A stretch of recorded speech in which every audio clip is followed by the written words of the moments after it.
సంగారెడ్డి జిల్లా సదాశివపేట పట్టణంలో విద్యార్థులు యువత గంజాయికి డ్రగ్స్ కి బానిసలై భవిష్యత్తును నాశనం చేసుకోవద్దని డివైఎఫ్ఐ రాష్ట్ర కార్యదర్శి ఆనగంటి వెంకటేష్, స్థానిక సిఐ మహేష్ గౌడ్, డాక్టర్ కృష్ణమూర్తి యువతకి పిలుపునిచ్చారు. శనివారం రోజున భారత ప్రజాతంత్ర యోజన సమాఖ్య డివైఎఫ్ఐ సంగారెడ్డి జిల్లా కమిటీ ఆధ్వర్యంలో గంజాయి డ్రగ్స్ ని నిర్మూలిద్దాం, సమాజాన్ని కాపాడదామనే అంశంపై భవిత జూనియర్ కళాశాలలో అవగాహన సదస్సు నిర్వహించడం జరిగింది. ఈ సందర్భంగా సిఐ మహేష్ గౌడ్ మాట్లాడుతూ అనేక మంది విద్యార్థులు యువత గంజాయికి డ్రగ్స్ కు బానిసలుగా మారి బంగారం లాంటి భవిష్యత్తును నాశనం చేసుకుని ఉన్నత చదువులకు ఉద్యోగాలకు దూరమై కుటుంబాలకు భారమవుతున్నారని అన్నారు. చెడు వైపు వెళ్లేందుకు చెడు దారులను ఈ రోజు ఎంచుకుంటున్నటువంటి పరిస్థితిని చూస్తా ఉన్నాం. కానీ ఇది సమాజానికి కానీ దేశానికి కానీ ఏమాత్రం కూడా మంచిది కానటువంటి పరిస్థితి చూస్తా ఉన్నాం. ఇప్పటికే పొద్దున్న లేస్తే రాత్రి వరకు ఎక్కడో చోట డ్రగ్స్ దొరుకుతా ఉన్నది, గంజాయి పట్టుబడుతా ఉన్నది. ఈ రోజు యువత అంతా కూడా తమ జీవితాలని నాశనం చేసుకున్నటువంటి పరిస్థితిని ఈ దేశంలో ఈ రాష్ట్రంలో చూస్తున్నటువంటి పరిస్థితిని చూసినాం.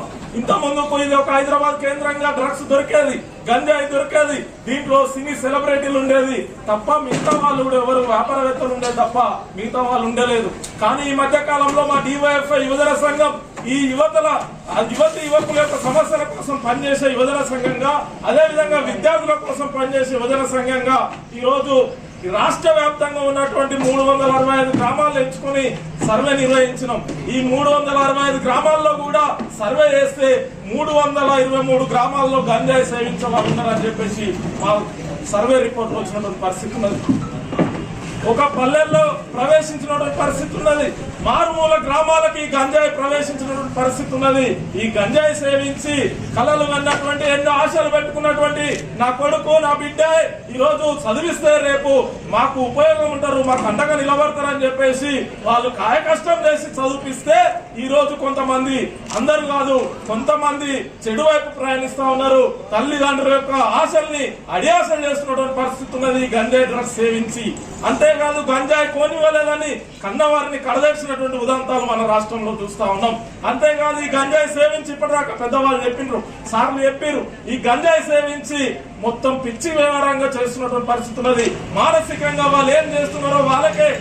స్కూల్లో నోటీస్ బోర్డు దగ్గర వదిలేసినాం. దయచేసి ఇది ఏదైతే మా వాట్సాప్, ఇది డిస్ట్రిక్ట్ వాట్సాప్ గ్రూపు, ఇది ఏదైతే మత్తు పదార్థాల ఏదైతే ఉత్పత్తి, రవాణా, వాడకము దీని గురించి సమాచారం తెలిస్తే దయచేసి పోలీసుకి చెప్పండి.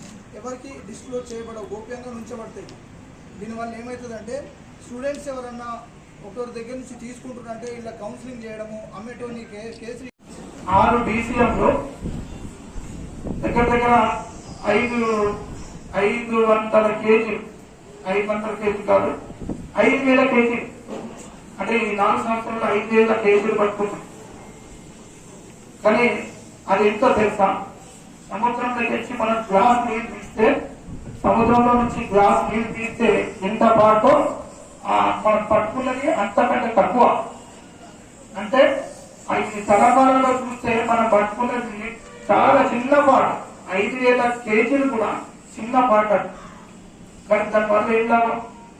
ఒక ప్రెస్ మీట్ పెడతాం, మనం ఇద్దరు ముగ్గురు అరెస్ట్ చేస్తాం, మేము వాడు దొరకడు, పండించేవాడు దొరకడు, ఇక్కడ ఎవరికి పోతుందో వాడు దొరకడు.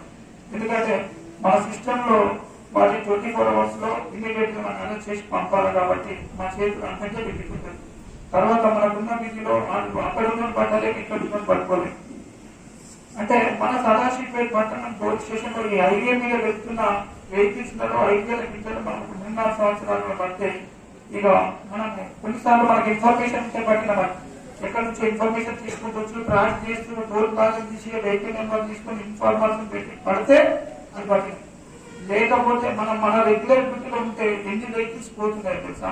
ఏ బెలోలో వేసినా నాకు అనిపిస్తుంది, వెహికల్ చెకింగ్ వేస్తుంటే ఏ బొలోలో ఏం పోతుందో, ఏ DCMలో ఏముందో ఇదే డౌట్ ఉంటుంది. ఎందుకంటే సరఫరా స్థాయి పండించడం, ఈ సరఫరా స్థాయి ఆ లెవెల్లో మించిపోయింది. ఎందుకు మించిపోయింది? ఎందుకు అంతా పండిస్తున్నారు, అంతా సరఫరా చేస్తున్నారు?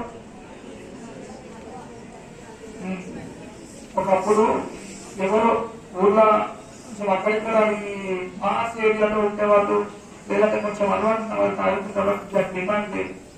ఇప్పుడు కాలేజ్ లెవెల్కి, స్కూల్ స్థాయిలకి అది వచ్చింది కాబట్టి దాని మీద ఆధారపడి సంపాదించే వాళ్ళు, డబ్బులు సంపాదించే వాళ్ళు